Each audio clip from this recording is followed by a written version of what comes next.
Bonjour à toutes et à tous et bienvenue dans votre JT préféré. Aujourd'hui on commencera avec un reportage sur Gardien de la Terre du Milieu, un jeu qui vient de sortir sur PS3 et Xbox 360. On aura aussi Anne Fan du Journal du Geek qui viendra en plateau pour la rubrique high-tech. Et bien entendu, toutes les grosses news de la journée à retrouver dans le seul JT sur l'actu numérique.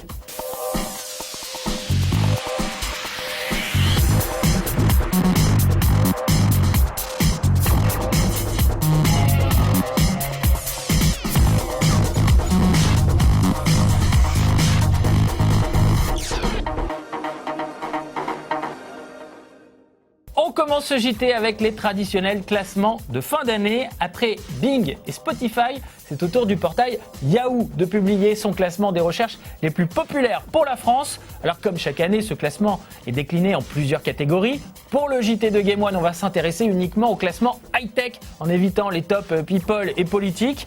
Au classement high-tech, on constate la guerre qui fait rage entre Apple et Samsung. La firme à la pomme occupe la première place avec l'iPhone 5, la seconde place du top avec l'iPad 3 et la 8e place avec l'iPod Touch. Le géant coréen Samsung est lui juste derrière Apple en occupant les places 3, 4, 5 et 7 avec ses smartphones et tablettes de la gamme Galaxy. Et dans ce classement, on constate que les constructeurs de jeux vidéo sont un petit peu à la traîne avec seulement une 6e place pour la Xbox 360, une 9e place pour la Wii U et une 10e place pour la PS Vita.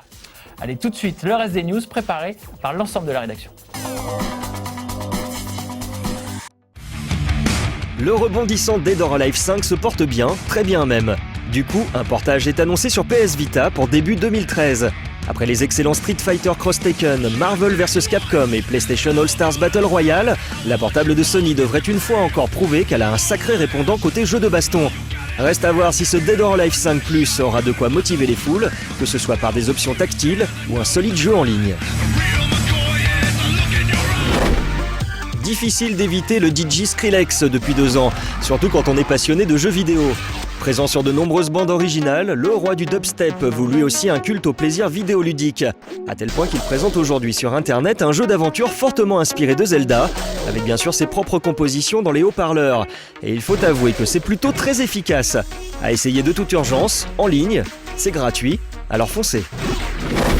Fin du parcours pour City of Heroes, le jeu de rôle en ligne lancé il y a 8 ans.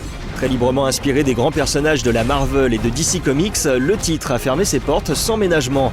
Les fans avaient protesté ces derniers mois contre la décision arbitraire de l'éditeur coréen NCSoft, mais rien n'y a fait. Une page se tourne. On continue cette édition avec Gardien de la Terre du Milieu, un jeu tiré du Seigneur des Anneaux qui vient de sortir sur PS3 et Xbox 360. Ce jeu reprend la mode du moment, insufflée par le succès de League of Legends, puisque c'est un MOBA, traduction en français de arène de bataille en ligne, multijoueur, un genre très populaire sur PC mais qui reste discret sur console de salon. En mélangeant ce type de jeu à l'univers de Tolkien, Warner compte bien changer la donne. Plus d'infos dans le reportage du JT.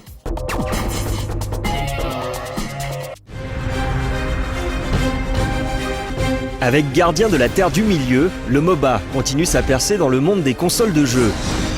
MOBA, c'est l'acronyme anglais de Multiplayer Online Battle Arena, littéralement arène de bataille en ligne multijoueur. Un concept venu du PC, depuis l'avènement en 2005 de Defense of the Ancients, ou Dota pour les intimes, une déclinaison de Warcraft 3, ou plus récemment de League of Legends, le nouveau roi du genre. C'est un jeu où on commence tous niveau 1. Le but étant d'obtenir des compétences et de monter en compétences jusqu'à un certain niveau. Et donc on joue en 5 contre 5 assez souvent, parfois 3 contre 3. Le but étant de détruire la base de l'ennemi. Dans notre jeu, on a aussi un système de points. Donc détruire des tours, tuer des ennemis pour vous permettre d'avoir encore plus de points et donc peut-être de gagner la partie. On repart donc toujours à zéro en tentant de remonter au niveau 14, le maximum atteignable. La subtilité, c'est que plus on joue, plus on acquiert de points d'expérience pour s'offrir des objets inédits à garder de partie en partie. C'est des équipements qui sont un peu meilleurs. C'est pas des bonus qui vont changer dramatiquement la partie, mais par contre, si on a joué longtemps, on va avoir quand même des petits avantages. Le casting fait évidemment appel aux icônes du Seigneur des Anneaux, selon 5 classes: guerrier, tank, archer, enchanteur et tacticien. Il y a 10 personnages de base dans le jeu et au fur et à mesure on va débloquer des DLC avec d'autres personnages. On a Gandalf, on a Arathorn, le père d'Aragorn, on a Sauron qui est là aussi. Ils ont tous leurs compétences spéciales qu'on peut imaginer. Par exemple, on va avoir un Legolas qui bien sûr va être plus un DPS ou un striker qui va faire des dégâts à distance. Là on va avoir un Gollum qui va être un peu plus fourbe et va essayer d'aller récolter la vie des gens et de la récupérer pour lui. De retour sur le plateau du JT avec Anne Fan qui nous a rejoint, notre spécialiste du Journal du Geek. Comment ça va ? Ça va très bien et toi ? Écoute, ça va très bien. À chaque fois, tu viens ici sur le plateau du JT pour nous présenter les dernières nouveautés ou tes derniers coups de cœur en matière de high-tech. Exactement. Et aujourd'hui, il y a des trucs rigolos sur la table, j'aime bien ça. On va commencer par l'AppTag. Voilà ce que c'est. Alors, qu'est-ce que c'est que ça ? Alors, l'AppTag. Alors, je sais pas si tu connais le fameux jeu qu'on trouve un peu dans les centres commerciaux parfois, c'est le Laser Quest ou Cosmic Laser, je crois. Mais bien sûr, je connais très bien. C'est vrai. J'en ai pratiqué pendant longtemps quand j'étais jeune, ça. Bon, c'était pas mal. Du coup, c'est le même principe. Donc, l'AppTag, à la base, c'était un projet Kickstarter. Alors, Kickstarter, c'est une boîte américaine qui permet en fait à des internautes, à n'importe qui, de proposer un projet et de se le faire financer par les internautes, par n'importe qui, voilà. Ah, donc ça fait appel exactement. à des financements des internautes. C'était un projet à la base, financé après par les internautes, et le voilà maintenant dans le commerce. Alors, ça sert à quoi ? Qu'est-ce que c'est que ça ? Voilà. Alors, comme je te disais, c'est basé sur le Laser Quest, donc c'est un pistolet laser, tout simplement, un jouet, en gros, qui, cette fois, est couplé avec ton smartphone. Donc, ça peut être un smartphone style iOS ou Android. Alors, vas-y. Mets-nous, montre-nous l'exemple. Donc on met son smartphone dedans. Exactement. Voilà. Et là, ça va se transformer en jeu. Voilà, attends, je te crée la partie, parce que là, tu peux créer des jeux genre... Alors, viens, je vais le montrer aux téléspectateurs. Donc là, vous avez le flingue. Voilà. Enfin, le flingue, c'est pour le laser. L'AppTag, et on après, va dire. Ici, vous pouvez choisir la partie. Donc on va créer une partie, il y a plusieurs modes de jeu. Plusieurs modes de jeu, donc Deathmatch, Capture the Flag, donc capture du drapeau, tag. Voilà, ça charge la partie.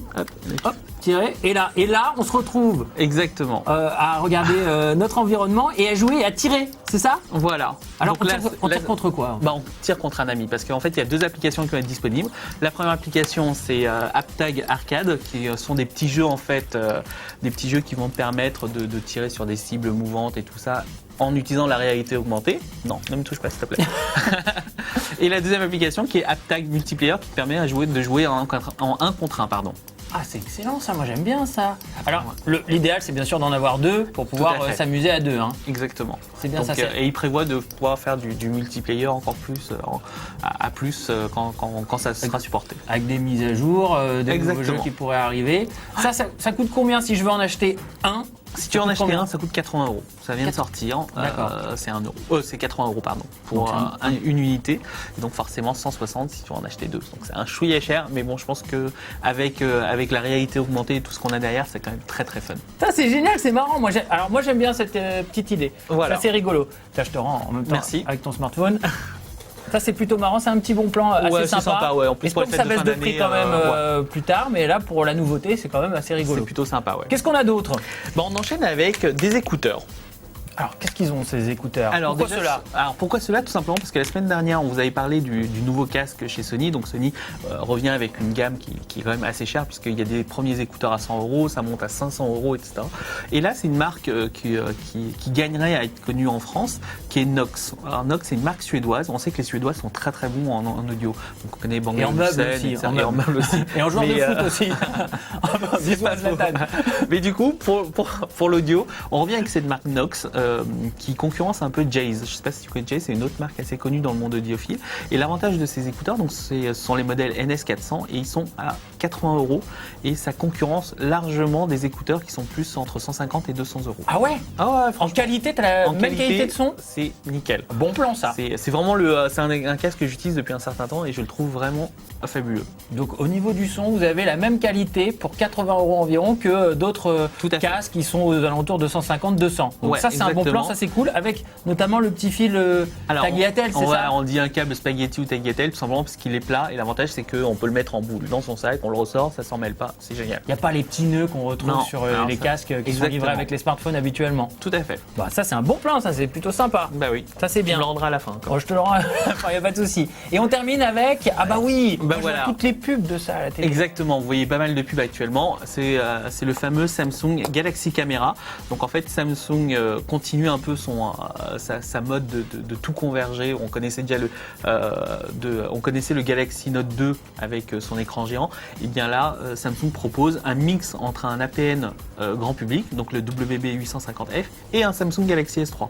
Ah, excellent. Alors, Alors, je on vais se retrouve- montrer voilà. aux téléspectateurs derrière. On retrouve donc Android, voilà, 4.1. Android qui est dans l'appareil Exactement. photo. Ouais. Donc c'est vraiment le menu. Alors l'avantage du coup, c'est contrairement à un smartphone ou à un simple PMP, un lecteur multimédia, bah là on a un véritable appareil photo, donc on peut zoomer puisqu'il y a un zoom de 21 fois avec un vrai capteur photo. Donc ça rivalise pas, évidemment pas avec des réflexes, mais c'est quand même bien mieux que n'importe quel smartphone. Alors justement, c'est ça qui est marrant, parce que là on est d'accord qu'il y a Android, donc j'ai accès au Google Play, je peux tout télécharger, on est d'accord. Instagram, tout ce que tu veux. Il y a Je peux télécharger des jeux. tout à fait. Et en plus, oui, tu peux lancer un jeu pour Alors là, voir. il y a Rayman. Je vais revenir au premier niveau. Alors il y a Rayman, je peux lancer Rayman sur l'appareil photo. Je trouve Sur ça ton génial. appareil photo. Et attends, c'est pas fini. Si, admettons que tu n'utilises juste le côté data de ta carte SIM, tu peux même transformer ton appareil photo en hotspot Wi-Fi. grâce Ah, à excellent. Android. Bah oui, parce que si je prends une carte SIM qui nous permet d'avoir de la connexion trajet, après je peux Exactement. partager mes photos, Partager je tes peux surfer connexions. sur Internet. Tout à fait. Tu fais exactement la même chose qu'un smartphone Android. Le seul truc que tu peux pas faire, c'est appeler. Donc ils n'ont pas intégré une puce.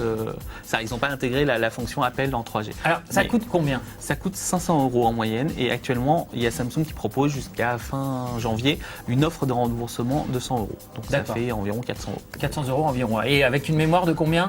4 Go de mémoire interne. Par contre, il y a un port micro SD. Et puis voilà. quoi. Donc je peux rajouter de la mémoire avec des cartes mémoire Exactement. sans aucun problème. C'est de bonne guerre finalement parce que les smartphones ils ont un peu piqué la vedette aux Bah, c'est un appareils peu photo ça, et numériques. l'avantage c'est qu'on revient avec des produits. Je pense que de toute manière, le futur fait que les futurs appareils compacts sont de plus en plus connectés. On le sait déjà avec des appareils qui sont Wi-Fi, donc avec des applications, etc. Mais là, avec Android, ça change totalement la donne parce que je l'ai utilisé quand j'étais en déplacement la semaine dernière en Slovénie justement. Et prendre une photo, pouvoir la poster tout de suite et que c'est une photo zoomée, donc t'as pas besoin de rogner la photo, donc tu te retrouves avec une qualité optique qui est complètement différente. quoi. Qui est meilleur, voilà, Qui est que meilleur, tous les ouais. smartphones Tout à fait. avec lesquels on poste des photos sur les réseaux à sociaux fait. la plupart du temps. Donc là, au final, je peux avoir accès à des applications pour retoucher mes photos directement sur l'appareil si Exactement, je veux. Je puisque peux l'écran jouer. est assez grand et tu peux jouer, tu Mater, peux écouter de la musique, des tu peux regarder des vidéos. vidéos. Voilà, donc le seul problème ça va être l'autonomie du coup parce que là c'est un véritable APN donc en termes d'autonomie c'est pas. Faut faire attention. Faut faire un peu plus attention. ouais. Il faudra le recharger souvent. Tout à fait. Merci beaucoup Anne Mais de Fall rien. pour ces nouveautés, ces bons plans. Et on va essayer de se faire une partie dans la semaine Ouais, on va avec y aller, là. les AppTags. Hein. On Exactement, va c'est essayer de- parti. J'étais un champion avant. Attention Anne Fall. Ouais, mais je crois que tu vas te faire battre là. Oh là, le défi est lancé. Le défi est lancé, chers téléspectateurs. Merci Anne. On se retrouve la semaine prochaine dans À le la JT. semaine prochaine. Et nous, on se retrouve dans une prochaine édition, toujours avec le meilleur de l'actu numérique. Je vais te battre.